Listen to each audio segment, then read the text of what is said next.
There aren't many better feelings for a deep wreck diver than locating the ship's bell on an unknown virgin shipwreck, bringing it up to surface and finding that you've managed to identify it. This bell came from 106 metres below the surface on a wreck 40 miles off the coast of Newlyn in Cornwall. It allowed us to identify the wreck as a Belgian steamship sunk during the First World War. So another underwater mystery has been solved. It was an awesome dive, obviously a brilliant result, although one that's tinged with sadness. This is another video of deep wreck exploration that's pretty much on the limit of what is achievable within normal resources. I think you'll enjoy it. Certainly hope you will. As always, give us a like, leave us a comment, subscribe, and if you want to, joining the channel would be awesome. But pin your ears back, listen in. I think you're going to enjoy the story of a wreck I've got no idea how to pronounce, but I'm going to call it the SS Boduognat. Apologies to anybody from Belgium, and I've probably murdered your language, so sorry about that. As an added bonus, we also had a sunfish just before we got in, and something I've never seen before, which is a blue shark on deco stops. I only foolishly I turned my camera off, so I only get a tiny glimpse of it. But hey, I saw it for real, even though I haven't got the video evidence, or I haven't got very much video evidence to prove it. Right, on with the dive then, and you can see here, like so many of my dives, it starts off on Seeker. You can see it's a bit grey. There's a bit of a lump to the sea. Liz, she's the crew there. You can see she's absolutely nails, despite it being pretty cold. She's well, she's not really dressed for it, but there you go. She's helping me on with my my scooter, and I'm heading to the water. On this dive, we were the second pair in. The first pair down was Will and his buddy. They've sent up the pellet, so we know the shot is on the wreck, and therefore I'm heading in. We know absolutely nothing about this shipwreck other than the stuff that's on the UK Hydrographic Office website. So we know the length, we know the breadth, we know how much it stands up, and that pretty much is it. So it's really exciting to do this kind of diving. You know, you've got no idea what's going to be down there. All you can do, and because it's so deep, you know, basically you have to get down and try and find out as much as you can about the wreck as quickly as possible, because the thing that we're all trying to do on these dives is identify it, and you know, by identifying it we solve a mystery, and that's obviously great if we do it, and clearly on this dive we do. You've probably seen my buddy there. That's the famous Lee Bishop. He's taking the lazy in. Lee has done probably more first dives on wrecks than anybody else in the world. He's been doing this for 30 odd years. He's got an incredible track record, so it's a real privilege to dive with him. This dive took place as part of a Dark Star expedition to Newlyn in sort of late June, early July 2025, and Lee and myself did all 7 dives on that trip together. So it was really nice actually, and we got into a bit of a routine. Even though he doesn't have a scooter and I do, I would kind of dives like this, when we were putting the lazy shot in, I would wait for him at the lazy shot and, you know, make sure it was all sorted, and then once it was sorted, I would head down to the bottom as quickly as I possibly could, because clearly that's one of the absolute benefits of having a scooter, is that you can motor down. So there's Lee in front of me, and you can see he's got that lovely frame that he's kind of made up there. It's one by Kent Tooling, and what he's done is he's put all those stickers on it. You can see there's an AP one on there and a few others. And the thing I really like about it is it is super bright. I love high visibility stuff when you're underwater, particularly this kind of diving where you know it's going to be pitch black when you get to the bottom. Having people with stuff that stands out is really handy and really useful. That's one of the reasons that I love my yellow diving gloves. I think they're really important in terms of make it easy for other divers to see what you're doing. It's also why my own box on my own rebreather is yellow as well, so once again, high visibility. Now, something people often ask about my videos is PO2 management. So if you see in the screen on the left hand side and you watch the bottom right hand bit, the green bit, you'll see it's 0.7 PO2 at the moment, and any moment now it is going to change to 1.3, and that is on my Shearwater, which is an off-board computer, so it's not linked to my rebreather in any way, but it is set up to work in exactly the same way as my rebreather. So my rebreather does exactly the same. It stays, the PO2 stays on the descent at 0.7 until I get to 30 meters, and then automatically steps up to 1.3. So at this moment in the dive, my solenoid is actually firing, but also, of course, as I'm increasing the pressure, the PO2 is going to naturally be rising anyway. So that seems to work out. It works quite well for me. Now you can see Lee here has got down to about 40 meters. He's putting in the lazy shot there. He's got that big old Prusik loop there. He's putting the Prusik around the shot line, and then any moment now he's going to attach the lazy to it. What you can probably also see is in my left hand I've grabbed the lazy and I've grabbed the shot line, so I'm kind of taking a bit of the tension, and that's just to help Lee. What you don't want to be doing is trying to put a lazy shot on when there's any sort of current or any tension on it. It just makes it a lot more difficult. But you can see there it's falling down nice and easily for him. He's able to get the snap shackle on, and then what he'll also be able to do is pull that Prusik a bit further down the line as well. So ideally you want to get the lazy down as far as you possibly can. That just helps when it comes to deco and everything else. So there we go, it's all sorted, and in fact I think I'm going to push it down a little bit for him. In fact, no, there he is. Sorry, my bad. Apologies, Lee. Lee's pulling it down there. He's far more experienced at doing this than I am. He's done it loads and loads of times, but he's got it all set up there. Our tags were on it already before we got in the water. So if you put the lazy shot in, our SOP is that you put the tags on as well. And you can see it's starting to get dark, so 45 meters, still got another 50 odd meters to go, but I'm putting on my video lights, and this is the point at which Lee and me part company, so I'm gonna be scootering down. I guess one of the other things that people might be interested in is my suggestion that this dive was tinged with sadness, and I obviously showed a picture of Will there with an oxygen mask on. And one of the really sad things about this dive, and it is immensely sad, is it's actually turned out to be Will's last deep dive. Really sadly, he got bent a couple of years ago, had a problem with his left leg, probably a spinal bend, and he got treated for it. And at the time, the recommendation was that he needed to be very careful about what he did. He obviously got it all fixed, got his diving medical back again, and resumed diving. Did quite a few deep dives without any problems, but unfortunately, probably about 7 or 8 hours after surfacing from this dive, he started to get symptoms again. Put himself on oxygen and got himself to the recompression chamber in Plymouth, where he had quite a lot of treatments actually over several days, and the kind of end result of all of that was that the medical advice to him was that he needed to stop deep diving, and in fact they've kind of limited him to 30 meters and no deco for the rest of his life. So that's pretty rubbish news for Will, although credit to him, he's taken it in really, really good spirits, and you know he's going to do a whole load of other stuff instead. I think he's going to do a lot more instructing and instructor training, and he's going to go and do some shallow projects. So, but it's really sad for the rest of us because he's a great person to have on the boat. He's a fantastic diver, and he's one of my best mates. So it's sad that he won't be around on these dives anymore.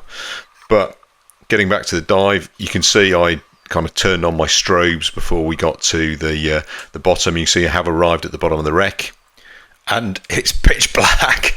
I mean, it's absolutely, totally, utterly dark. But hey, that's what we expect. You can see there I using my strobes in the John line clip, which I have to say I absolutely love. And there's a diver. In fact, that is I think that's probably Will. But here I am arrived at the bottom of the wreck and having a look around, and there's the shot off to the right hand side. First item, as always, is to try and orientate myself. You probably saw round about the point that I was looking at Will there was that the boilers, I saw the boilers there, and clearly there's no engine here. In fact, this looks like the part of a hold, so the wreck is really flat. The hold has collapsed down, but I've obviously got the boilers, I've got the forward hold. So what I'm doing now is I'm moving towards the bow, and obviously the reason I'm doing that is because I know this is where the bell is, and when I get here you can see I've just swam into a big cloud of stuff. There's a bit of really old netting there, there's a load of other rope, and you can see actually the bow stands up quite nicely here. More netting, more bits and pieces, but the reason the viz is all gone here, and I kind of realised this at the time, is because somebody's been in here ferreting around and pulled something out, and the chances are that the thing that they ferreted and pulled out is the bell, because that's what you'd expect to get here. Probably also saw that there's some chains and the hawser pipes from the anchor, so the bow is actually standing up reasonably well. You know, certainly in comparison to the rest of the wreck. You can see here I'm at 100 meters, so I've come up like 5 or 6 meters off the seabed. I'm kind of turning around using the lights on the scooter to illuminate the wreck, and you can see there's the bow. So I'm on the port side. You can see all the netting and everything draped off there. So there's a ton of netting. It's really common to get kind of netting. In fact, there you go. That is one of the anchors. So that'll be the port anchor, and you know, you can see that's the very front of the bow. I'm just going past there. And they're looking up the other side. That's where you'd expect the other anchor to be. Don't know where it is.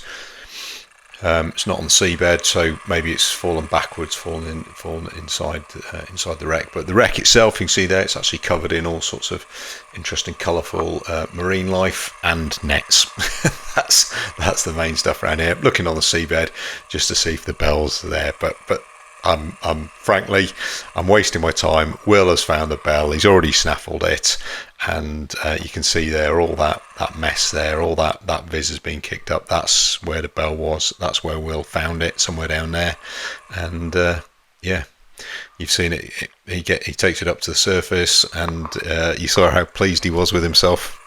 And fair play to Will, he's got a stunning track record of finding bells. What you can probably see here on the video, though, is I'm just having a quick look down here for anything, but you can see there that is the anchor that I've just had my torch on, buried under a load of netting. I think it's probably a spare anchor rather than the anchor that I was expecting to see on the starboard side, which wasn't there. You can see there's a sort of entrance to a hold off to the left, and I'm now moving down the wreck. I'm moving towards the stern, but I'm on the port side of it. And the reason for that is, if you have a look at I've been underwater about 10 minutes, or I haven't even been, at the bottom for probably only 4 or 5 of those. I've already got myself for nearly an hour of decompression, so TTS there is 54 minutes. And that obviously is a challenge with this kind of diving. This is a relatively big wreck. It's kind of like 80 meters long, and in order to see it all and to get round it within that time is a real challenge. So you simply have to kind of prioritize what you're doing. And for me, I quite like to have a look around the whole wreck. You can see here though, I've got back to the boilers there. So 2 boilers probably indicates the wreck is more than 1,000 tons. Normally you'd say 1,000 tons is a single boiler. So it's it's a medium-sized ship. This I guess, not a small one, not a really big one, but 2 boilers. You can already tell, get a feel for this. This is obviously iron-hulled steamship. It's probably World War One. There isn't loads of cables and wires and stuff on here. The other thing is, there's no sign of anything very much brass, so that would probably also indicate that it's a cheap ship as well. And when we find out about the wreck, whose name I'm going to mangle again, the Boduognat or whatever it is, we find out that it was a cheap ship, and it was when it was sunk, it was actually carrying pit props. So pit props, wooden pit props, the sort of thing that would go in a coal mine to stop the the mine falling on people as they dug out the coal, and that isn't the sort of job that you would give to a very valuable or expensive ship. Oh, somebody's giving me a call over there, and in fact I think it's Lee. He's found something in the wreck. Yeah, there we go. He's asked me to have a video of it, and he's putting his torch on it, so that's really nice. That is the engine telegraph. So the basically telegraph, for those of you who don't know, is used by the bridge to tell the engine room how quickly they need to go, and they would obviously put more coal in the boilers. They would change things on the engine to make it go faster or slower depending on what they wanted. And so there was telegraph in the bridge, and then there was a indicator telegraph in the engine room. And when the engine room received the order, they would do all the stuff that they needed to do, and they would adjust a lever at their end so that the bridge knew that the message had been received and was being acted on. So that's what Lee just showed me there. It's made of iron mainly. There's a little bit of brass, so the outside is made of brass, but the majority of that is iron. So it's another indication that the ship is really cheap. And if, for instance, you were to bring that up to the surface, it would, because it's made of iron and the iron will have rusted and corroded for 100 odd years, it would just fall apart into a pile of black stuff. So that's why nobody thinking about bringing it up. Also really, really heavy.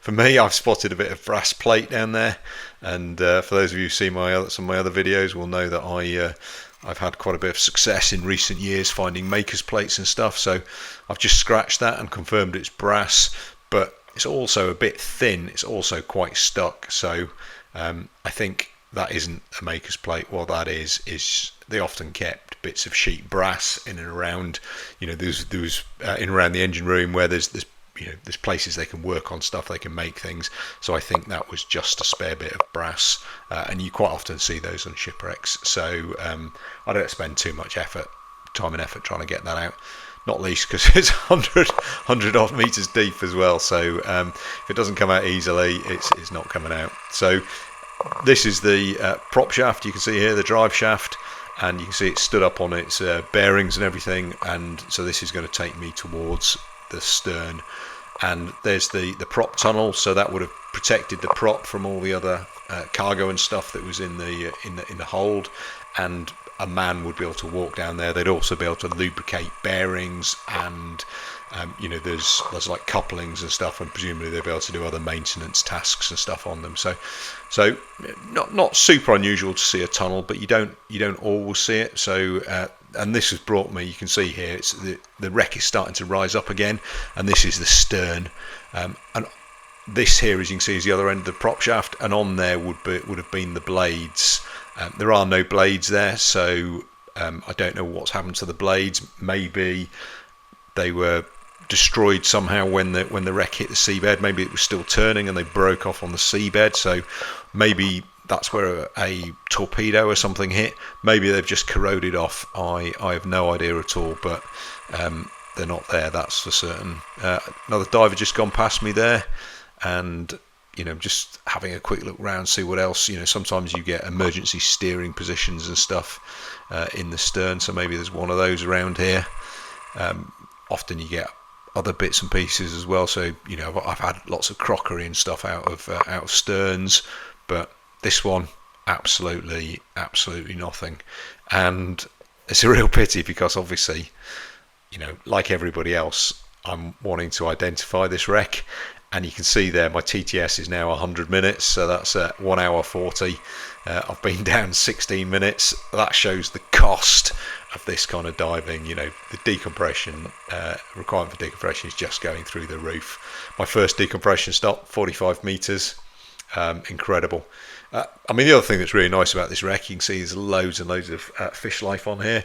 Big crayfish there as well. Really common on the deep wrecks in the English Channel and also north of Cornwall. And there's a lobster.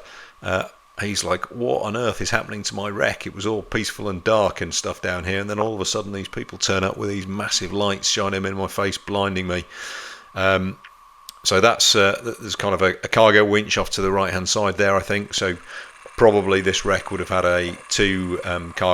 four cargo holds, 2 in the front, 2 in the back, and each one of those would have had a cargo mast and a cargo winch, and that one I think is the stern one. So I'm heading back up, not having had much joy at the stern. There wasn't a gun, which I thought there might be, because I'm getting World War One vibes from this dive, so I was expecting there to be a gun there, and there wasn't. No gun, no ammunition, therefore probably not armed, and that potentially means it's early First World War. And actually, once we identified it, we could find out. Well, we found out that it was sunk in on the 2nd of July 1915.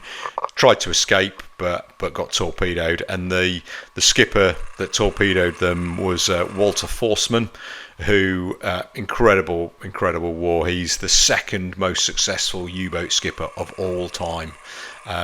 Sunk an incredible number of ships in just under 3 years. He was responsible for 150 ships going to the bottom, over 400,000 tons of shipping. It's an unbelievable amount, and this was one of the relatively early ones. The other interesting thing about Walter Forstmann is he survived the First World War, served in the Second World War, and died, as an old man in the 1970s. Somebody else who served aboard this boat, or also served aboard the U-39, was a guy called Martin Niemöller, who is very famous for his poem "First They Came." First they came for the socialists. I wasn't a socialist. That one. He was arrested by the Nazis during the Second World War. He wasn't on the U-39 when they sunk this ship, but he was. He did serve on the U-39 later in the water, as in fact did Karl Dönitz, who ended up running the Third Reich after Hitler committed suicide. I also have a slight connection with the U-39, which is that the U-39 was the ship that tried to sink the steamer Anglo-Californian, later became the Vandalia, on which Frederick Parslow won his Victoria Cross also in 1915. And if you haven't seen my video of our attempts to find and dive that wreck, then I'll stick a link up in the top. So even though the Boudinot itself, not necessarily the most interesting ship, I think its connection with U-39 and Walter Forstmann is one that is fascinating. And I think that's one of the things I like a lot about the First World War wrecks, is you do get a sense there was actually a relatively small number of people involved in what was going on, and therefore you get all these connections all the time. I'm sure that wasn't the case, but it does feel a bit like that. So for those of you who've been following the actual dive, I've gone back past the engine, past the boilers, and I'm up in the area where probably the bridge is, and it's also close to the shot line. And you can see there, I'm just having a look around. I pulled out a bit of brass there. That might be a tread or something like that. There's a few other bits and pieces around here. That looks like a bit of crockery maybe. So this is, I guess, on this vessel that there's also some sort of pot in there as well. And for those of you who've watched some of my other videos, you'll know that crockery can be really, really useful, because it's got shipping line logos and stuff on there, and a shipping line logo can really, really narrow down the search, and sometimes can actually identify a wreck. You can see here that my TTS is now up to 140. First deco stop is 51 meters. I've been, my run time is 21 minutes, and clearly I've decided that it's time to be going. So back to the shot line. I've picked up my strobes off it, and you can see there's loads of other people down here. You can see all their strobes on the line, and when you're not the last person, it's always great to have a ton of strobes on the line like that you can make it really easy to find your way back. And there you go. You can see I'm starting my ascent. I've got 136 minutes, so 2 hours 16 of deco to do. So I'm going to be getting out of the water around about the 2 3/4 hour mark. I've used a scooter to get myself off the bottom, get a bit of buoyancy into my suit and stuff, and then I will, and then it'll start heading up. I've also realised that the GoPro on the front was not a particularly good angle for the video, and I've kind of sorted that out, although a bit of video of the line going back up is not that interesting. And for those of you who wonder, I tend not to use the GoPro videos because actually those video lights mean that they mean that you get quite a lot of the kind of stuff in the water, and the GoPros can often, you just get all this kind of reflection. I think basically my video lights are not far enough away from them. So actually the para lens footage that I've got on my helmet tends to work a lot better. But anyway, there you go. You can also see bubbles every now and again. I'm venting from my loop. Clearly I need to get rid of the gas in my loop, otherwise it's going to expand too much. I also, at some point during this dive, I'll have shut down my ADV, the automatic diluent valve. So that's another one of my SOPs. So there should be no need to add diluent as you ascend. For those who are watching, you've probably also seen that my TTS has come down a bit. That's because the Shearwater will calculate decompression based on its assumption about what you're doing. Because I'm ascending faster than the predicted, or the rate of ascent they would actually like me to use, that means that the TTS has come down as well. I'm not on gassing for as long. You're also seeing as I come up through the water column here that the colour of the water and the ambient light is changing dramatically as well. I'm probably halfway to the surface now, so 58 metres, and you can see there that we've got ambient light, and we've also the viz is pretty good as well, although somewhere above me there is a layer of snot as well. So there's a kind of the plankton bloom has left a kind of dirty layer that's somewhere above me, but I'm not there at the moment. I'm in some beautiful clear water where there's a bit of ambient light. What I'm doing in my left hand there is I'm changing the PO2 on my rebreather, and once I've done that, and I'm going to do the same thing on my offboard computer. You can see that's what's happening here. Now that'll be mirrored on the screen, so hopefully relatively soon you're going to see the green number in the bottom right hand side. There you go. It's just changed from 1.3 to 1.5.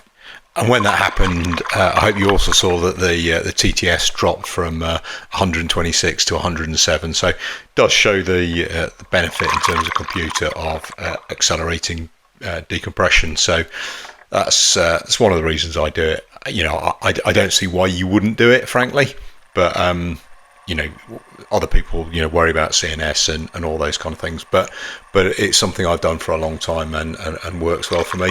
I mean, the other thing you're probably seeing is I'm pretty much at my first stop here, 51 meters and about 52, and in fact you see it's just clocked up to 48 there. So you see I'm decoing off the shot line. Something else I like to do. It's you just kind of go and chill out and see what's happening. Looking up the rope there, you can see there's the lazy shot up above me, probably about 5 or 6 meters. So I'll get there in a bit. Right, I'm going to accelerate the time so you don't want to see me doing deco stops, and that'll bring us to the point at which I get to the lazy. So I'll skip forward a couple of minutes, and you can see they're still ascending, a bit shallower, and you probably just caught a glimpse there just above me is the lazy shot. No sign of any other divers though. I guess I was expecting Lee to be following me up, but he ended up doing a bit longer on the bottom than I did. But there you go. There's a lazy shot. You can see there's a big bundle of tags. Everyone else is on there, so it's just a case of me trying to find out where mine is. I'll take it off, and then obviously I'm going to leave the lazy shot in position, and the last person will take the tag off it and release the lazy shot. And probably one of the things that we do with lazy shots is we always have the lazy at pretty much the depth of the first deco stop. Okay, it was first deco stop on this was about 50 meters, so it could have done to be a bit deeper, but what we don't like to do is have lots of decompression on the main shot line, particularly in tidal conditions. Once the tide picks up, that gets really difficult. So as you look down there, you can see some of the other divers starting to come up as well. So 2 divers have already gone past, so that the first pair in, Will and his buddy, they're already off the wreck. It's just the other guys that you can see down there, you can see starting to come up the line, and won't be too long till the lazy shot's released, because frankly, nobody's spending that much longer down, not that much longer down there. So you can see here you go, 30 minutes into the dive, I've been down to 100 odd meters, I've come back up, and I've now got several hours of deco to look forward to. So skip those several hours. You can see here we're all on the trapeze, deco trapeze. It's nice and light and bright, and Viz is good. So you're just communicating with Lee there, telling him that I'm heading up. There was another diver there next to me. That was Andy. He's on the Liberty, and you can see there I'm just heading up. And one of the things that's really common for people is to not do their last decompression at 6 meters. What people often do is a little bit above the bar. So that bar is at 6 meters. There's a diver on it. The other two divers hanging on the ropes. They're at probably 4 meters or whatever, and that sits in quite nicely with sheer water if you've got the last stop set for 3 meters. So it's a really common thing for people to do. Right, and there you go. You can see my deco is all complete. I'm at the surface, and there is the boat coming in to get us. So it's always a nice feeling to clear your deco without any incident. It's a really, really nice feeling to see the boat is coming over. And the great thing about James and Liz, who's his crew on Seeker, is that they are super, super attentive. You don't need to wave and say, look, can you come over and get me? As you've seen there, they're kind of, James is a diver. He does a lot. He does deep diving as well. He understands it, and he's really clued into when things are going to happen. So he knows at about the kind of 2.5 hour to 3 hour mark on a dive like this, then he's going to be getting divers coming up to the surface. So he's there, ready and waiting. I mean, he's ready and waiting at any time in case there's an incident. But particularly, he knows at this moment in time that's when it's going to happen. They've already taken the shot line off the wreck. That's long gone. You can see there Andy's come up with me. He's just behind me, and you can see the two boys of the trapeze behind there. And that's me getting onto the lift. And you've seen this bit already from the beginning where Will is seeing that I'm arriving, and he's come running over with his bell, and you can see he's saying nah nah nah nah nah. He's got the bell, and he's really, really pleased with himself. So well done, Will. I am super chuffed for him. I'm also super sad that I'm probably never going to see that site again, which is really sad. But there you go. And there's Liz and James down there. He's just come out of the wheelhouse to join in the general mockery. A few the other divers are out as well. You can see what it's like on the boat. People kind of in and out of dry suits, kits on the boat. And there you go. I've sat down and I'm starting to get myself all sorting out, turning off my handset. James has come over. He's a good lad. He's coming over to help me get off my stages, and just kind of start that process of reacclimatizing yourself to gravity. There's another diver coming up the lift. That's Andy, who you saw on the trapeze with me.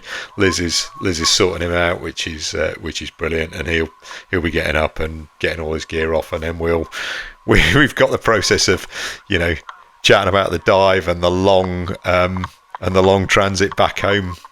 Of course, what I've got to do though is give you a few words from Will, who was, as we've already heard, super pleased with himself. Tell me, Will, how was your dive today? Yeah, rather good. Sonic wreck, 106 metres deep. First one's down, Jeff, myself, and nice bits of speech. Stunning amount of life. Huge lobsters, huge craw, huge crabs. Sadly, all I could find was a bit of non-ferrous to come back with. The good news is that Will has suffered no long-term injuries, other than the fact that he's no longer allowed to do deep diving. Well, that brings this video to an end. I hope you've all enjoyed it. Please, do all the usual kind of stuff if you feel like it. But the thing I hope you'll do more than anything else is watch another one. Thank you.